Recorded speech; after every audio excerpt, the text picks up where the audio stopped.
Our next question was sent in via email to CornyDriveThru@gmail.com from Jonathan in Nova Scotia. Hello, Jim. I'm curious about the WWF involvement with the television show Boy Meets World. Vader appeared on the show several times, but one episode titled 16 Candles and 400 Pound Men clearly featured footage from a WWF house show match between Vader and Jake the Snake. The episode would have been filmed in 1996 when Jim was Vader's manager, but sadly, the episode features Brother Love instead of James E. Cornette.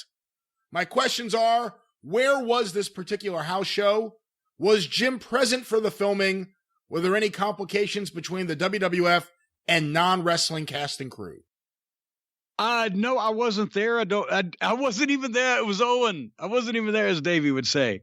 No, apparently the premise of the show, the kid was a fucking wrestling fan, right? Or because I never watched the fucking show. Either did I. But they did have some kind of, the kid was a fan or somebody in the family or whatever the fuck, and they had Vader on a couple of times. There was some tie that him specifically too. I can't remember because, as I said, I didn't watch the show.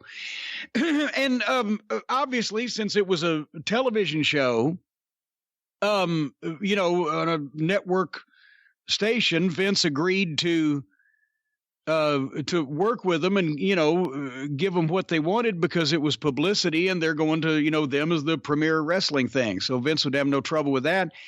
Even if I was managing Leon at that time, I didn't go on the road to the house shows, so I wouldn't have been there and don't think I was there. But I guarantee you that because Bruce being Brother Love, was he the manager? It made no sense. But what probably happened was Bruce, as a producer, was sent to work with the network muckety mucks to make sure they got what they wanted and took his outfit and went and managed to get in the shot. I bet you.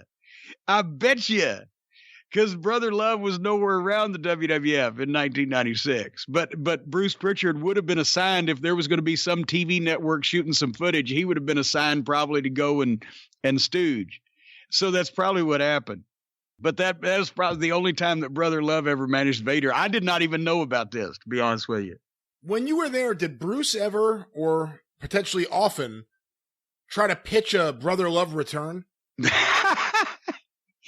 No, he didn't pitch Brother Love returns. He just told loving, longing stories of how over Brother Love was at one time. But he wasn't pitching returns. He would not have turned down a return, but he didn't pitch them. He was smart enough not to pitch them.